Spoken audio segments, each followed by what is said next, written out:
Hello दोस्तों, तो कैसे हैं आप सब? आई होप आप सभी लोग अच्छे होंगे और अपनी एग्जाम की तैयारी अच्छे से कर रहे होंगे। जैसा कि आपको बताइए, एसएससी ने अपना कैलेंडर जारी कर दिया और एसएससी के सभी एग्जाम जून जुलाई से शुरू होकर और लास्ट के मतलब अपने दिसंबर तक जाएंगे। जैसे कि सीजीएल, सीपीयू, सीएचएसएल, एमटीएस, ये सभी एग्जाम जून से शुरू होने वाले हैं।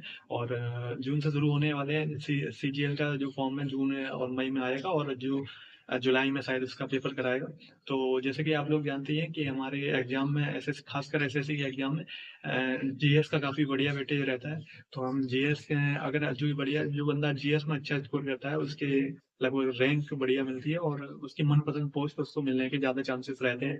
तो हमारी जो जीएस की सीरीज चल रही है 24 सीरीज, उसमें हमारा जीएस का लेक्चर है जिसमें हम आज सीखेंगे हमारे जितने भी वायसराय हुए हैं या गवर्नर जनरल हुए या बंगाल के गवर्नर जनरल हुए, ये हम क्रम वाइज क्रम सीखेंगे। और हम आपको बताएंगे कि कहाँ से किस क्रम से शुरू होकर जो बंगाल के गवर्नर जनरल और वायसराय और भारत के गवर्नर जनरल किस क्रम में थे और उन्होंने क्या क्या चीजें की अपने कार्यकाल में रहते हुए। और ये बहुत इंपॉर्टेंट हो जाता है क्योंकि इससे कोई ना एक दो क्वेश्चन हमारे एग्जाम में जरूर आते हैं। तो हम इसी के बेसिस पे अपना जो है शुरू करते हैं एग्जाम की प्रोसेस की अकॉर्डिंग। जैसे कि आपको यहाँ पे दिख रहा होगा कि भारत के गवर्नर जनरल के बारे में हम सीखेंगे कि कहाँ से उनका कार्यकाल शुरू हुआ तथा कौन कौन से गवर्नर ने क्या क्या काम किए। तो इस हिसाब से हम एक एक वाइज सीखेंगे, डेट वाइज, और उसके हिसाब से प्रैक्टिस करेंगे। ठीक है। तो शुरू होता है भारत के गवर्नर जनरल। सबसे पहला जो लॉर्ड वॉरेन हॉस्टिंग था, जिसका कार्यकाल 1773 से 1785 तक था। ये भारत का गवर्नर जनरल नहीं बल्कि बंगाल का गवर्नर जनरल था, क्योंकि अभी भारत का गवर्नर जनरल नहीं बना था कि उस समय बंगाल के गवर्नर जनरल होते थे। तो लॉर्ड वॉरेन हॉस्टिंग ने अपने कार्यकाल में रहते हुए क्या क्या काम किए? सबसे पहले लॉर्ड वॉरेन हस्टिंग ने एक रेगुलेटिंग एक्ट लाया जो 1773 में लाया था। और फिर उसके बाद पिट्स इंडिया एक्ट लाया जो 1784 में आया था। फिर उसके इसी के शासनकाल में प्रथम आंग्ल मराठा युद्ध हुआ जो 1785 से 1782 में हुआ था। और प्रथम आंग्ल मराठा युद्ध की सबसे खास बात ये रही कि उसमें सालाबाई की संधि भी हुई। जो प्रथम आंग्ल मराठा युद्ध में सालाबाई की संधि हुई थी और 1782 में। ठीक है। अब इसके बाद हम आगे हमने सीखा था। अब उन्हीं के कार्यकाल में हुआ द्वितीय आंग्ल मैसूर युद्ध जो 1780 से लेकर 1784 तक हुआ। ठीक है। उन्हीं के कार्यकाल में बंगाल की एशियाटिक सोसाइटी की स्थापना हुई जो 1784 में बनी थी। ठीक है। अब इनके बाद देखिए, अब दूसरा कार्यकाल आता है लॉर्ड कॉर्नवालिस का, जिनका कार्यकाल रहा था 1786 से लेके 1793 तक। ठीक है। अब लॉर्ड कॉर्नवालिस के कार्यकाल में क्या क्या हुआ? ठीक है।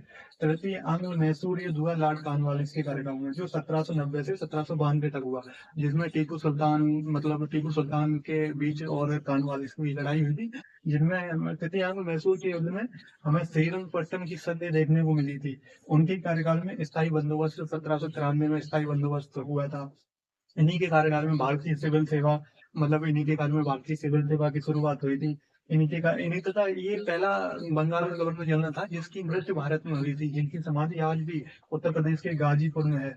बंगाल का पहला गवर्नर जनरल हुआ था जिसकी मृत्यु भारत में हुई थी और जिसकी समाधि आज भी गवर्नर गाजीपुर में उत्तर प्रदेश के। लॉर्ड कॉर्नवालिस के बाद आता है लॉर्ड वेलेजली। इसका कार्यकाल 1798 से लेकर 1805 तक रहा था। लॉर्ड वेलेजली के कार्यकाल में देखना है क्या क्या हुआ था। जैसे द्वितीय आंग्ल मराठा युद्ध हुआ था लॉर्ड वेलेजली के कार्यकाल में 1803 से 1805 में।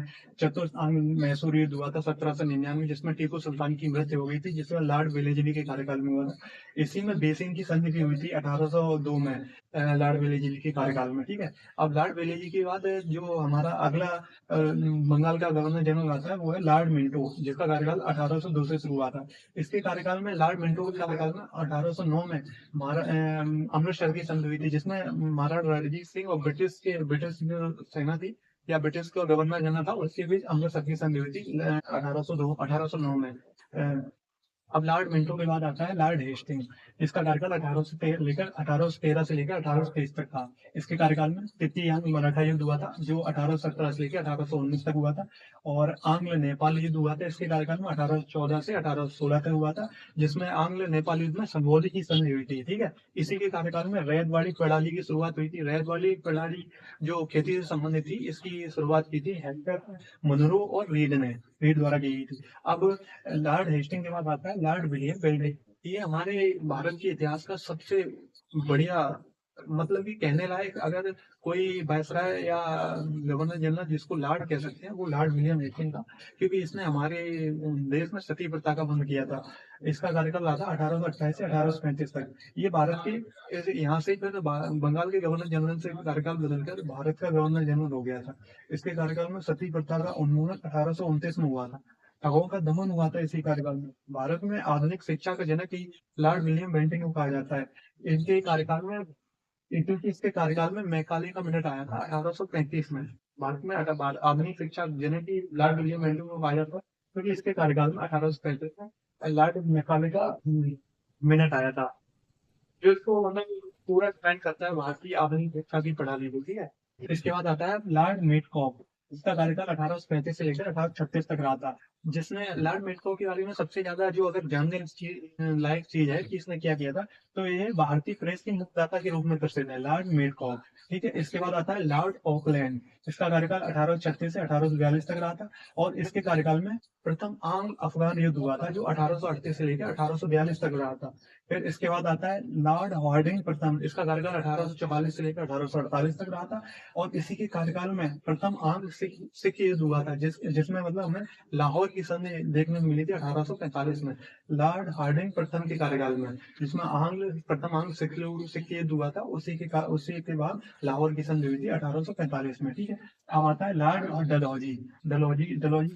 डलहौजी का कार्यकाल रहा था 1848 से 1856 तक। ठीक है, जिसने लॉर्ड डलहौजी के बारे में सबसे ज्यादा चीजें जो है, मतलब किसी भी अगर भारत के गवर्नर जनरल ने अगर काम किया है और काम के मामले में और कुछ भी किया है, तो उसकी यार सबसे ज्यादा नेकियां आती हैं। लेकिन लॉर्ड डलहौजी का कार्यकाल 1848 से 1856 तक। बेपवे का सिद्धांत किसने लॉर्ड डलहौजी ने दिया था 1845। एसएससी से कई बार पूछता है कि बेपवे का सिद्धांत किसने दिया था। और पहली बार रेलवे लाइन बिछाई गई थी 1853 में, बॉम्बे से खाने तक, जिसकी लंबाई 34 किलोमीटर। एसएससी कई बार पूछा है कि इसकी लंबाई कितनी किलोमीटर, 34 किलोमीटर है। इसी के कार्यकाल में आया था विधवा पुनर्विवाह अधिनियम 1856 में। ठीक है, डाक अधिनियम जो टेलीग्राफ लाइनों का विस्तार किया गया था, वो इसी के कार्यकाल में हुआ था। वुड डिस्पैच एक्ट 1854 में आया था। भारतीय शिक्षा का महंगा काटा जिसे कहा जाता है वुड डिस्पैच एक्ट 1854 में। लोक निर्माण विभाग यानी पीडब्ल्यूडी की स्थापना कब हुई थी, इसी के कार्यकाल में हुई थी। द्वितीय आंग्ल सिख युद्ध हुआ था 1848 से लेकर 1849 तक। किसके कार्यकाल में, लॉर्ड डलहौजी के कार्यकाल में। ठीक है, अब यहाँ से हमारे जो भारत के गवर्नर जनरल थे वो खत्म हो गए। अब यहाँ से भारत का गवर्नर जनरल का जो पद था वो वायसराय में बदल गया था। तो पहला हमारा वायसराय था लॉर्ड कैनिंग, जिसका कार्यकाल 1856 से 1862 तक रहा था, और इसके प्रमुख कार्य क्या किए गए थे, जिसमें क्या था, 1857 का सबसे मोस्ट इम्पोर्टेंट विद्रोह था वो लॉर्ड कैनिंग के कार्यकाल में हुआ था। भारत सरकार अधिनियम 1848 1858 इसी के शासनकाल में पारित हुआ था। अब लॉर्ड कैनिंग के बाद दूसरा वायसराय आता लॉर्ड मेयो, जिसका कार्यकाल 1860 से लेकर 1862 तक रहा था। इनके कार्यकाल में पहली असंगठित जनगणना किसके कार्यकाल में हुई, लॉर्ड मेयो के कार्यकाल में। और इन्होंने भारतीय सांख्यिकी सर्वेक्षण की स्थापना की थी, लॉर्ड मेयो ने। शेर अली खान अफरीदी ने अंडमान में लॉर्ड मेयो की हत्या कर दी थी। मतलब ऐसा कौन सा मतलब वो था जिसकी हत्या अंडमान में की गई थी, तो लॉर्ड मेयो था। जिसकी हत्या किसने की थी, शेर अली अफरीदी ने। कहाँ की थी, अंडमान में। ठीक है, हाँ। अब इसके बाद आता है लॉर्ड लिटन, जो जिसका कार्यकाल 1876 से 1880 तक रहा था। लॉर्ड लिटन के कार्यकाल में मतलब उसने क्या क्या किए काम, उसने सबसे इम्पोर्टेंट जो लॉर्ड लिटन ने काम किया था, शस्त्र अधिनियम 1878 में। यानी इसने कहा था कि बाहर जो भी सैनिक हैं उनके अलावा कोई भी शस्त्र नहीं रख सकता अपने पास। ठीक है, और इसके उन्होंने उन्होंने स्थानीय समाचार पत्रों पर भी प्रतिबंध लगा दिया था। किसने, लॉर्ड लिटन ने। प्रेस अधिनियम कौन लाया था, 1878 में समाचार अधिनियम पर प्रतिबंध लगा के लॉर्ड लिटन। कौन, याद रखोगे आप, लॉर्ड लिटन जो था स्थानीय समाचार पत्रों पर प्रतिबंध लगा के प्रादेशिक प्रेस अधिनियम लाया था। कौन, 1878 में। प्रथम दिल्ली दरबार किसके शासनकाल में लगा, किसके मतलब कौन तब वो था वायसराय जिसके उसमें प्रथम दिल्ली दरबार लगा था 1877 में, जिसमें महारानी विक्टोरिया को भारत की साम्राज्ञी घोषित किया गया था। ठीक है, इसके शासनकाल में द्वितीय अफगान युद्ध हुआ था 1878 से 1880। इन्होंने सिविल सेवा के लिए अधिकतम पात्रता आयु कम कर दी थी। यानी इसने जो लॉर्ड लिटन था, इसने सिविल सेवा भर्ती होने के लिए जो पात्रता आयु थी 21 वर्ष, उसको घटाकर 19 वर्ष कर दिया था। ठीक है, अब लॉर्ड लिटिन के बाद आते हैं लॉर्ड रिपन, जिनका कार्यकाल 1880 से 1884 तक रहा था। इन्होंने क्या किया था, एल्बर्ट विल विवाद लॉर्ड रिपन के कार्यकाल में हुआ था। इन्होंने एल्बर्ट विल विवाद क्या है, एल्बर्ट विल विवाद ये था कि जैसे क्या था, पहले अंग्रेजों के जो मुकदमे होते थे वो भारतीय कोई जज नहीं सुन सकता था, तो उसने क्या किया, अब उनके जो मुकदमे हुए वो भारतीय जज ही सुन सकेगा, जिससे अंग्रेजों ने इनके खिलाफ विद्रोह कर दिया था कि नहीं, भारतीय ऐसा कुछ नहीं होगा कि उसके हमारे मुकदमे सुनेगा। ठीक है, इन्होंने प्रादेशिक प्रदेश जो लॉर्ड लिटन ने प्रेस पर वो लगाया था प्रतिबंध, उन्होंने इसको निरस्त कर दिया था। ठीक है, पहली संगठित जनगणना इनके कार्यकाल में हुई थी 1882 में। स्थानीय सुशासन के जनक के रूप में कौन जाना जाता है, लॉर्ड रिपन। हंटर आयोग की स्थापना 1882 जो शिक्षा से संबंधित है, जो किसके कार्यकाल में आई, रिपन के कार्यकाल में आई थी। पहली कारखाना अधिनियम 1881 में किसके कार्यकाल में आया था, लॉर्ड रिपन के कार्यकाल में आया था। ठीक है, अब इसके बाद आते हैं लॉर्ड डफलिन, जिनका कार्यकाल 1884 से 1888 तक रहा था, जिनके कार्यकाल में ही भारतीय राष्ट्रीय कांग्रेस यानी आईएनसी की स्थापना की गई थी 1885 में। इनके बाद आते हैं लॉर्ड कर्जन। लॉर्ड कर्जन का कार्यकाल रहा था 1899 से 1905 तक। लॉर्ड कर्जन के कार्यकाल में सबसे ज्यादा इंपोर्टेंट काम क्या क्या हुए, नंबर 1, बंगाल का विभाजन हुआ 1905 में। भारतीय विश्वविद्यालय अधिनियम आया किसके कार्यकाल में, लॉर्ड कर्जन के कार्यकाल में। कलकत्ता नगर निगम अधिनियम किसके कार्यकाल में आया, लॉर्ड कर्जन के कार्यकाल में। और करजन किंचनर विवाद एक हुआ था, तो वो किसके कार्यकाल में, लॉर्ड कर्जन के कार्यकाल में। यंग हस्बैंड मिशन जो तिब्बत में हुआ था वो किसके कार्यकाल में हुआ था, लॉर्ड कर्जन के कार्यकाल में। ठीक है, अब इसके लॉर्ड कर्जन के बाद आते हैं लॉर्ड मिंटो द्वितीय, जिनका कार्यकाल 1905 से 1910 तक रहा था। इनके कार्यकाल में क्या किया, मुस्लिम लीग की स्थापना 1906 में आगा खान द्वारा की गई थी। कहाँ की गई, ढाका में की गई थी। ठीक है, इनके कार्यकाल में सूरत विभाजन हुआ था 1906 में। ठीक है, लॉर्ड हार्डिंग द्वितीय, इनके इनके बाद आते हैं लॉर्ड हार्डिंग द्वितीय, इनका कार्यकाल रहा था 1910 से 1916 तक।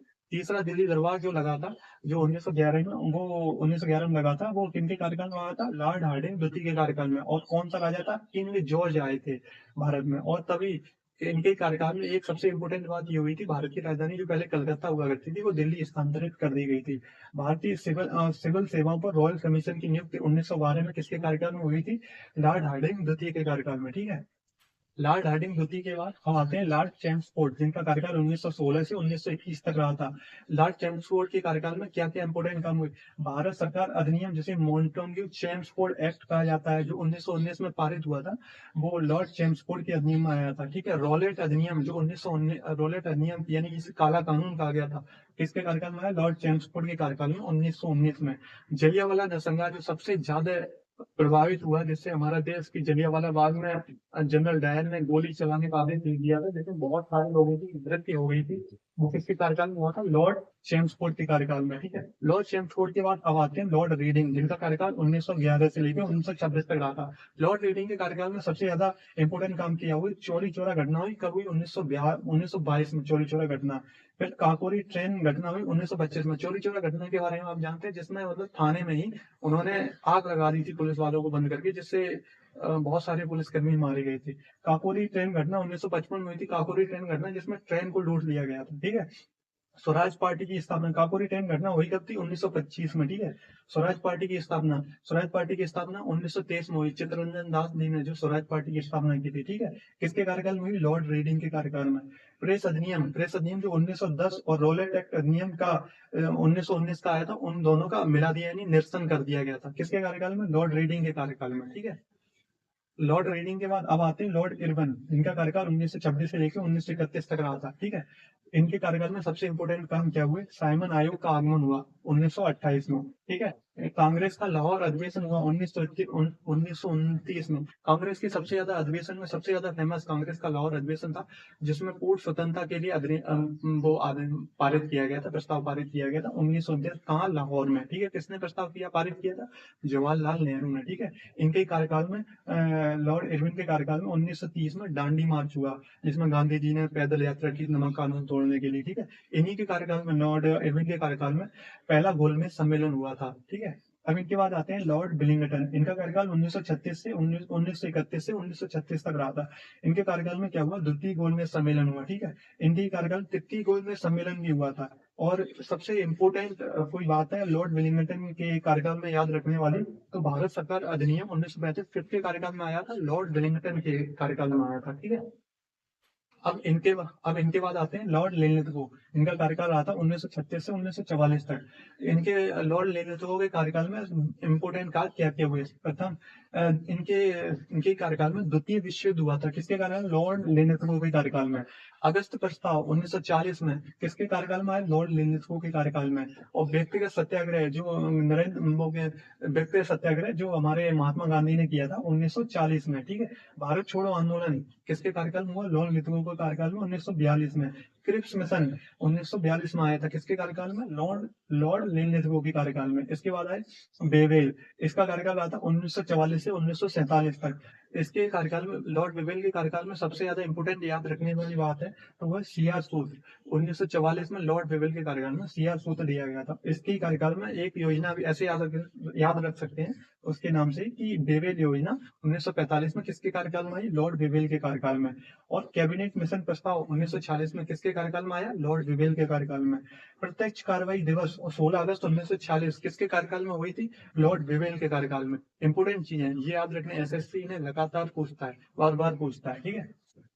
अब सबसे लास्ट में रह जाते हैं लॉर्ड माउंटबेटन, जिनका कार्यकाल 1947 से 1948 तक रहा था। भारत के अंतिम ब्रिटिश गवर्नर जनरल, ये क्वेश्चन सीधा पूछा जाता है कि भारत के अंतिम ब्रिटिश गवर्नर जनरल कौन थे, तो हम डायरेक्ट कह सकते हैं लॉर्ड माउंटबेटन, जिनका कार्यकाल 1947 से 1948 तक रहा था। और भारत के एकमात्र भारतीय गवर्नर जनरल कौन थे? भारत के एकमात्र भारतीय गवर्नर जनरल श्री राजगोपालाचारी थे। याद रखने वाली बात है।